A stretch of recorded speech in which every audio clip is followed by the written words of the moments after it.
Pekný deň, priatelia. Rozprávať o tom, že šport prospieva fyzickému aj psychickému zdraviu detí, snáď ani netreba. Čo však treba, je konať. Aj preto spoločnosť Typos ide príkladom a v rámci exkluzívneho partnerstva so Slovenským olympijským výborom podporila podujatie Olympijský deň 2017 v Banskej Bystrici, venovaný deťom a mládeži. A my sme boli s kamerou pri tom.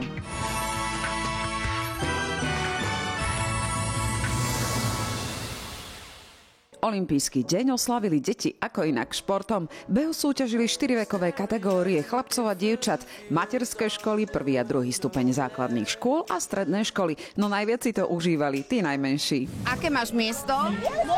Druhé. Oh, wow, gratulujem. Daj na to. Trénujete na preteky? Áno. A ako? Dobre. No ale čo robíte na tých tréningoch?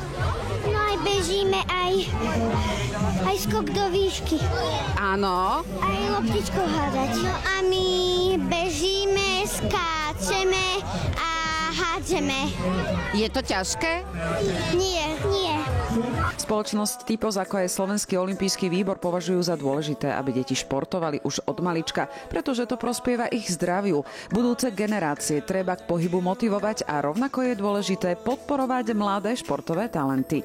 Tieto akcie sú veľmi dôležité z hľadiska propagácie športu, aby deti mali možnosť si vyskúšať rôzne druhy športov a teraz na konci roku možno aj spolu potom s rodičmi porozmýšľali, kde od začiatku školského roku tí deti sa aktívne budú zapájať do rôznych krúžkov alebo klubov. Aby nesedeli stále pri počítačoch a pri notebookoch, veď to je úžasné, niekedy sa človek rozvíja telesne aj duchovne. Takže ja si myslím, že je to super. No tak toto sú také veľmi príjemné akcie. My sme veľmi radi, že sa ich môžeme zúčastniť a aj keď to síce nemáme blízko, ale veľmi radi sme prišli a je to fantastické aj pre tie deti, že si v jeden deň môžu vyskúšať naozaj veľa športov, veľa disciplín a pokiaľ sa im niečo zapáči, tak sa tomu môžu venovať ďalej. Je tu super atmosféra aj z toho hľadiska, aj to počasie je veľmi dobré, ale deti sú trošku sa boja síce, sú také odmerané, ale keď si už zvyknú, tak už si v pohode. V rámci olympijského dňa sa mohli deti zapojiť aj do sprievodných športových aktivít. To, prečo je pohyb dobrý, vedia aj oni veľmi dobre. Lebo aby sme sa vycvičili a aby sme mali svaly. A čo ste robili dnes? Kto súťažil a kto sa hral?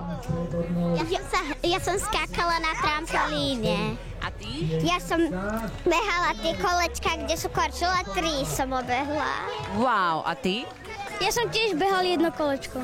Na záver tohto úžasného podujatia pre deti sa konala autogramiáda známych športovcov, ktorej sa zúčastnili aj členovia štvorkajaku, strieborní olympijskí medailisti z Ria de Janeira. Pri športe ešte zostaneme. Tentokrát sme sa v exkluzívnej ankete opýtali našich olympionikov, ktorých Typos podporuje, či okrem športového šťastia pokúšajú aj to hráčske.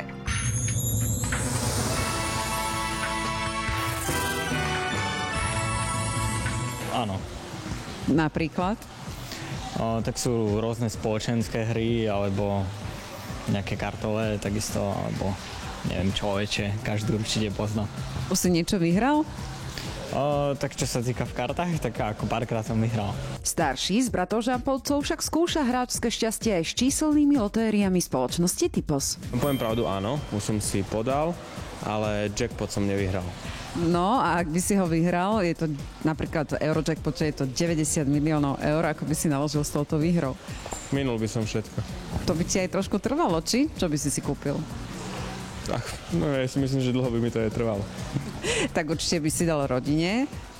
Ja by som tie peniaze asi investoval. A väčšinou to loto, že si typnem pár čísel a že či to vyjde, či nie. Zatiaľ mi nevyšlo. A ako by Matej Kazár naložil s výhrou? No, je to veľmi veľká, obrovská suma, ale viem si predstaviť, že čo by som s tým urobil. No, napríklad?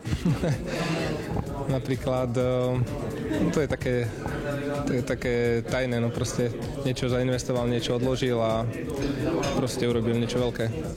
Dúfam, že okrem hráčského šťastia budú mať naši športovci šťastie aj na zimných olympijských hrách v Pjongčangu 2018, pretože Typos sa stal exkluzívnym partnerom Slovenského olympijského výboru, našich olympionikov, ktorí sú vo vrcholovej fáze prípravy.